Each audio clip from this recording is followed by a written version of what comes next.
Hello students of class 10। आज के class में हम लोग डिस्कस करेंगे रेड ब्लड सेल्स के बारे में। टाइप्स ऑफ ब्लड कॉर्पसल्स में पहला जो आपका जो सेल है टाइप, उसे हम लोग कहते हैं रेड ब्लड सेल्स। ठीक है, तो देखेंगे कि जो ये रेड ब्लड सेल यानी जिसे हम लोग आरबीसी कहते हैं, इसका जो दूसरा नाम होता है, एक अनदर नेम जो हमने कल पढ़ा था, एरिथ्रोसाइट्स कहते हैं। एरिथ्रो एरिथ्रोसाइट्स कहते हैं, है ना। तो इसमें एरिथ्रोसाइट्स कैसा दिखता है, देखिए, अगर कहेंगे आउटर मोस्ट स्ट्रक्चर तो यह होता है आपका स्फेरिकल। ठीक है, कैसा होता है, स्फेरिकल होता है। ठीक है, स्फेरिकल होता है, और स्फेरिकल के साथ साथ यह बाई कनकेव होता है, यानी कि यह शेप तो इसका राउंड हो जाएगा, लेकिन इसमें राउंड में भी यह कैसा होगा, बाई कनकेव होगा। बाई कनकेव कहने का मतलब है कि बीच में यह पतला होगा और किनारों पर यह क्या रहेगा, मोटा रहेगा। बीच में पतला होगा और किनारों पर मोटा होगा। और यह सोचेंगे कि ऐसा ये करता क्यों है, इसकी सबसे बड़ी वजह होती है to increase the surface area to combined to bind more oxygen with them, यानी वह अपने साथ ज़्यादा से ज़्यादा ऑक्सीजन बांधने के लिए यह अपने शेप को इस तरह से करता है ताकि वो अपने सरफेस एरिया को क्या कर सके, इंक्रीज कर सके। ठीक है स्टूडेंट्स, अब हम लोग डिस्कस करेंगे कि इसमें जो है कौन कौन से कंपोनेंट्स होते हैं। तो देखिए, जो आरबीसी होता है उसमें जो कंपोनेंट होता है मेनली वह होता है आपका हेमोग्लोबिन। क्या हो जाएगा, हेमोग्लोबिन होता है, जो आप लोगों को पता है, हेमोग्लोबिन। ठीक है, हेमोग्लोबिन होता है। और ये हेमोग्लोबिन जो है वह दो तरह के कंपोनेंट से मिलकर बना होता है।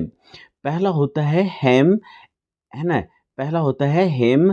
ठीक है, यह एक तरह का प्रोफायरिन है जो इसके सरफेस पर प्रेजेंट रहता है।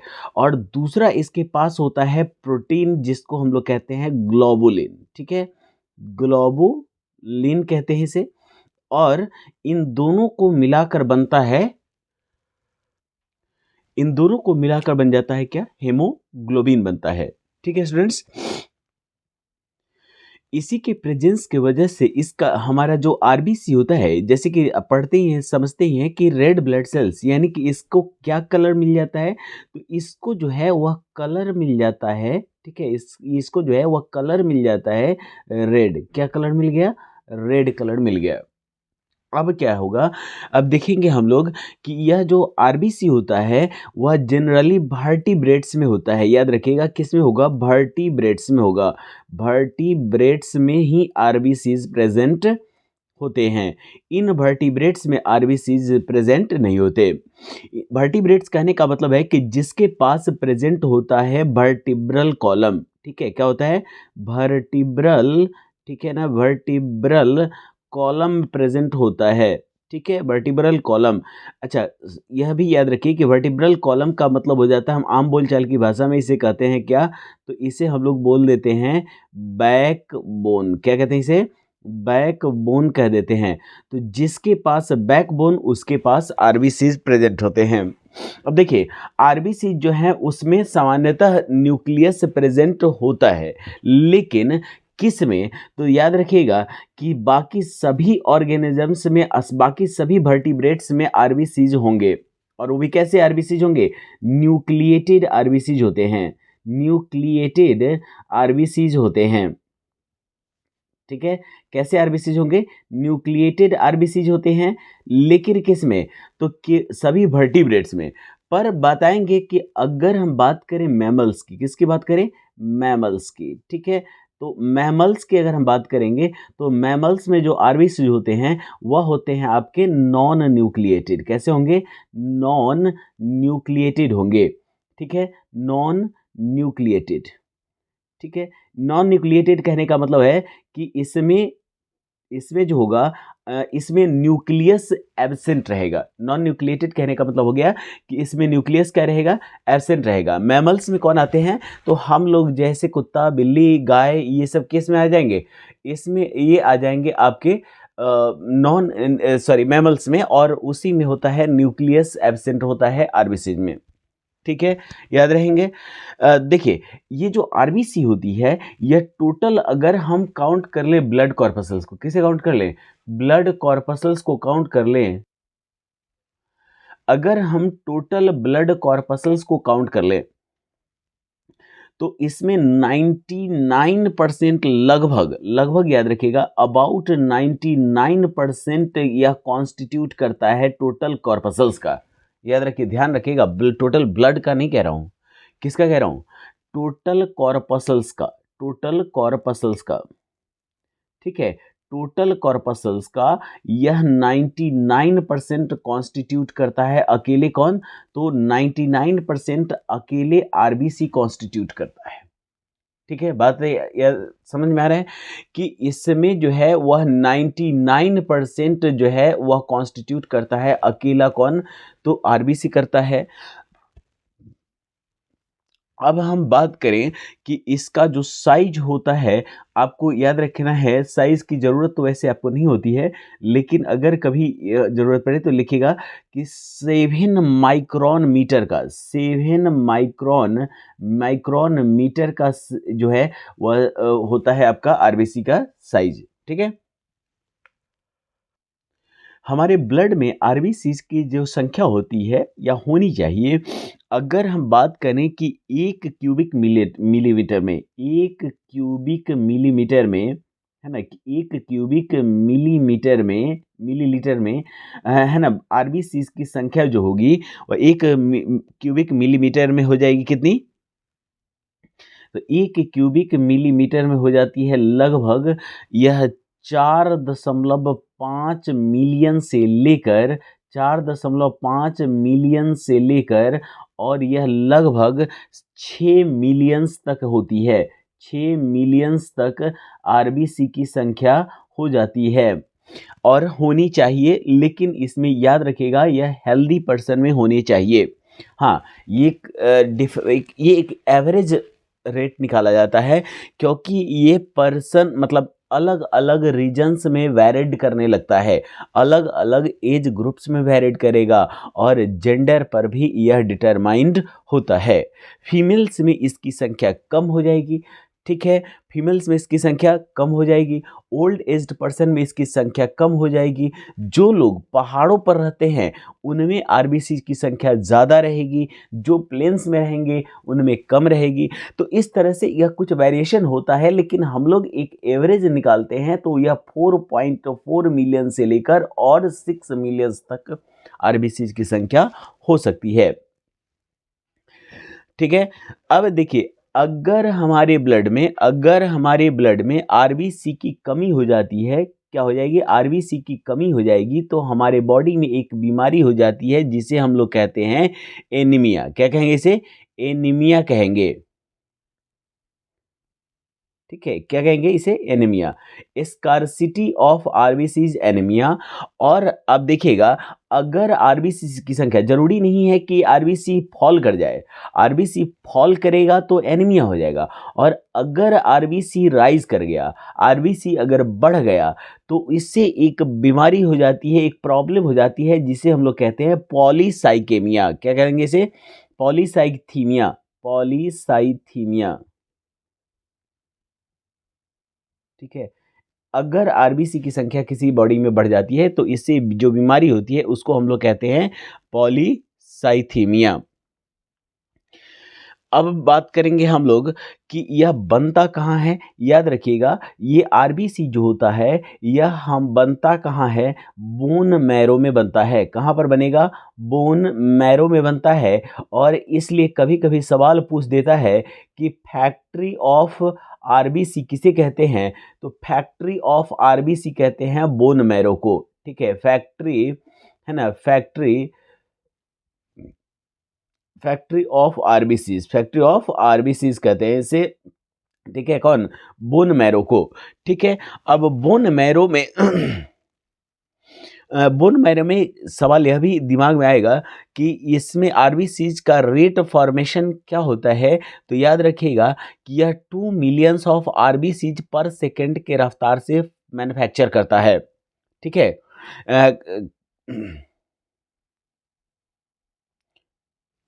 ठीक है। आरबीसी बनती तो हैं बोन मैरो में, लेकिन अगर हमारे बॉडी में जब एक्स्ट्रा आरबीसी हो जाएगा, तो यह जाकर आपका जो है वह स्प्लीन में स्टोर हो जाता है। कहाँ हो जाएगा स्टोर? स्प्लीन में स्टोर हो जाएगा, स्टोर हो जाएगा, स्टोर हो जाएगा फॉर इमरजेंसी। किसके लिए हो जाएगा? फॉर इमरजेंसी कहेंगे, ठीक है, इमरजेंसी के लिए स्टोर हो जाएगा, स्प्लीन में स्टोर हो जाएगा। अगर इसकी इमरजेंसी ना हुई, अगर इमरजेंसी नहीं हुई, बॉडी को ज़्यादा एक इसकी ज़रूरत नहीं हुई, तो यही स्प्लीन के भीतर ही इसे डिस्ट्रॉय भी कर दिया जाता है।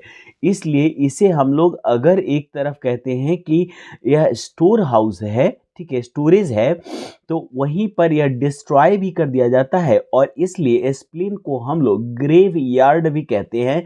ग्रेव यार्ड है ना, graveyard of RBCs, graveyard of RBCs भी कहते हैं।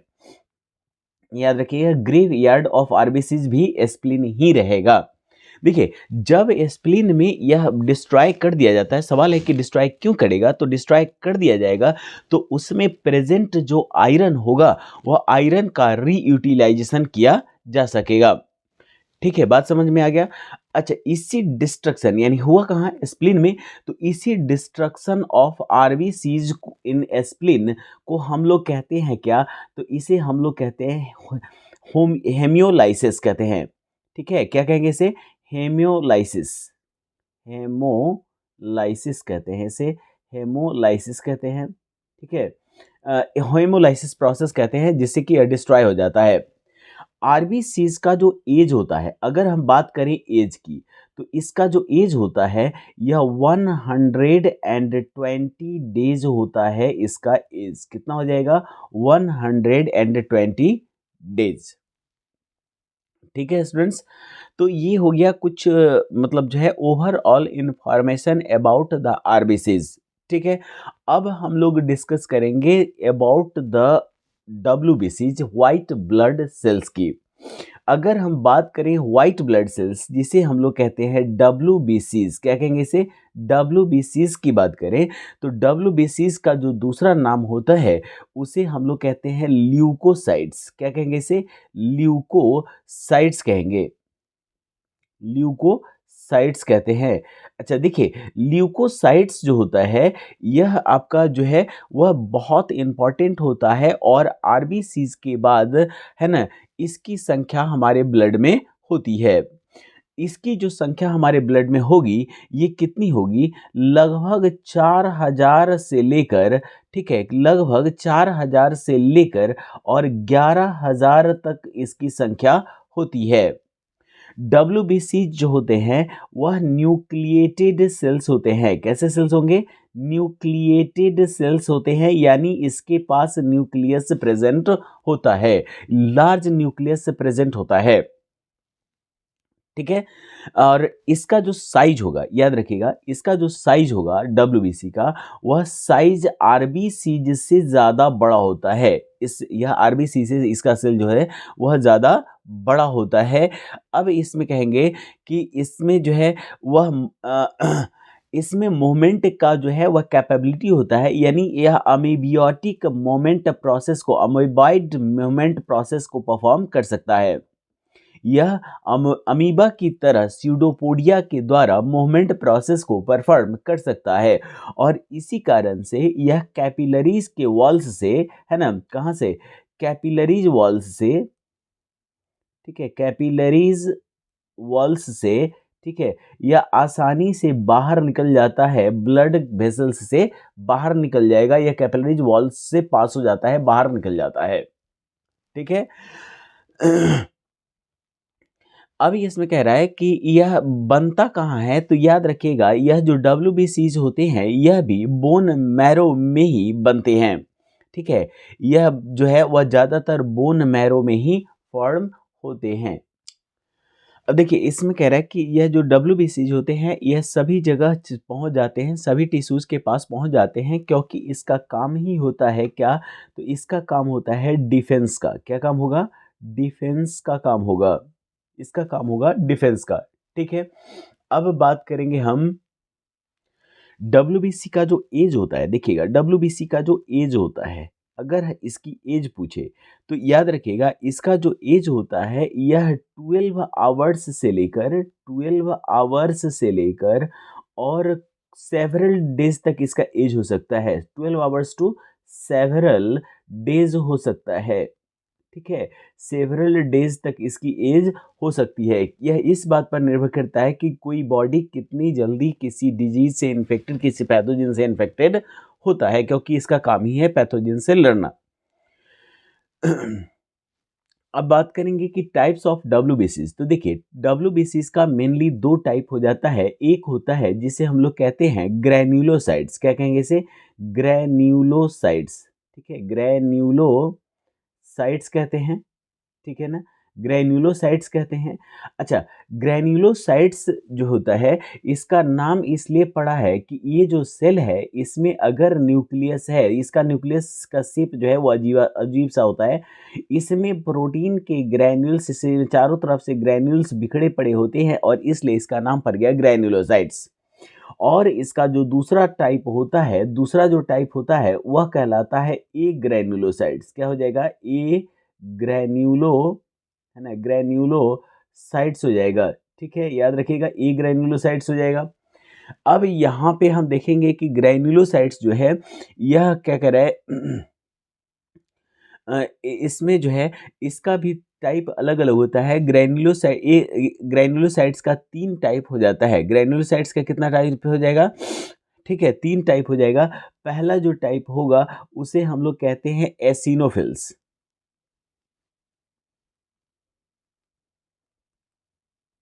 एसिनोफिल्स होता है। ठीक है, इस एसिनोफिल्स को हम लोग कभी एसिडोफिल्स या ऑक्सीफिल्स के नाम से भी जानते हैं। इसका याद रखिएगा, इसका काम क्या है? तो इसका इम्पोर्टेंट रोल होता है ना, इम्यूनिटी बनाने का। किसका? इम्यूनिटी। ठीक है, इम्यूनिटी बनाएगा ये, इम्यूनिटी बना देगा। ठीक है, इसके बाद यह क्या करेगा? तो यह एलर्जेटिक रिस्पॉन्स को देता है। ठीक है, एलर्जेटिक रिस्पॉन्स देगा। ठीक है, एलर्जेटिक रेस्पॉन्स। ठीक है, एलर्जेटिक रेस्पॉन्स के साथ साथ, ठीक है, यह हाइपर सेंसिटिविटी को भी हमारे बॉडी में कॉज करता है। Hyper sensitive, hyper sensitive, hyper sensitivity को भी, ठीक है, हाइपर सेंसिटिविटी को भी कॉज करता है। अब देखिएगा, अगर इसका जो एसिनोफिल्स सेल्स है, इसकी संख्या अगर प्रॉपर रही, अगर रेगुलर रही, अगर सही मात्रा में रही तो अच्छी बात है। लेकिन अगर इसकी संख्या बढ़ जाती है तो कहता है कि राइज इन नंबर्स। याद रखिएगा, राइज, है ना, राइज इन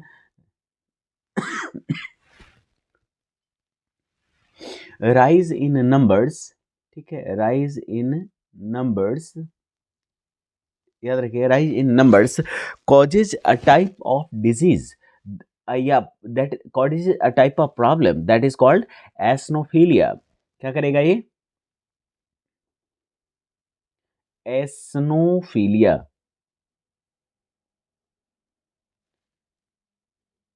ठीक है, एस्नोफीलिया नाम का डिजीज कॉज करेगा। अब इसके अलावा, अब अगर हम बात करें इसके अलावा, तो दूसरा जो टाइप होता है उसे हम लोग कहते हैं बैसोफिल्स। कौन सा हो जाएगा? बैसोफिल्स। बैसोफिल्स होता है। ठीक है, बैसोफिल्स होता है। बैसोफिल्स जो है वह इस एस सेप्ड न्यूक्लियस को कंसिस्ट करता है और इसमें कह रहा है कि इसका काम है सेक्रीट करता है ये। ठीक है, सेक्रीट्स। ठीक है, सेक्रेट्स हिपैरिन। क्या होगा? Secrets heparin. ठीक है, और इसका हिपैरिन का अगर काम कहेंगे कि यह हिपैरिन क्या करेगा, तो यह वर्क करता है एंटी कोआगुलेंट। एंटी, है ना, कोआगुलेंट। एंटीकोआगुलेंट का काम करता है। अब कहेंगे एंटीकोआगुलेंट क्या है? क्या है एंटीकोआगुलेंट?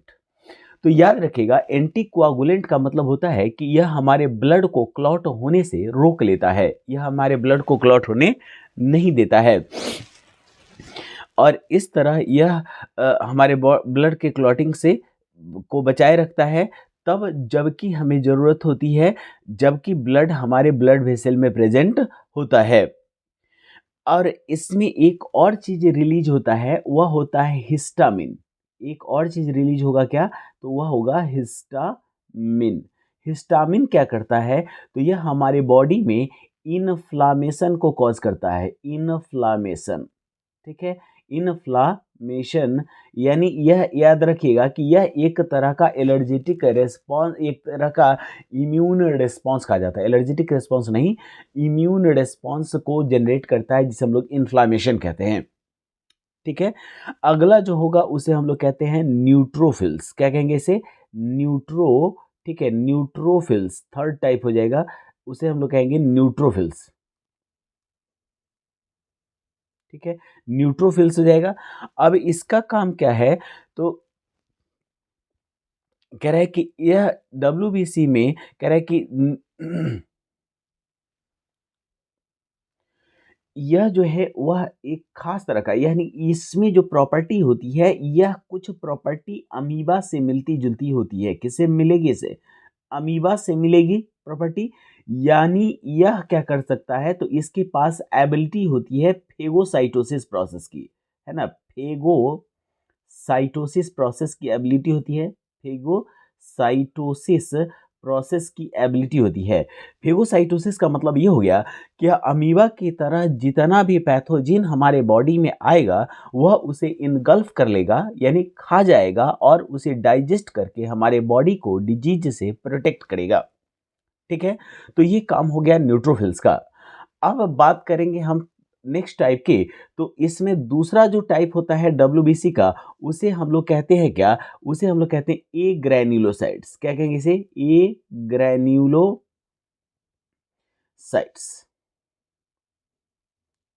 ठीक है, अब देखिएगा, ए ग्रैन्युलोसाइट्स जो होता है, इसके पहले टाइप में होंगे, उसे हम लोग कहते हैं लिम्फोसाइट्स। क्या कहेंगे इसे?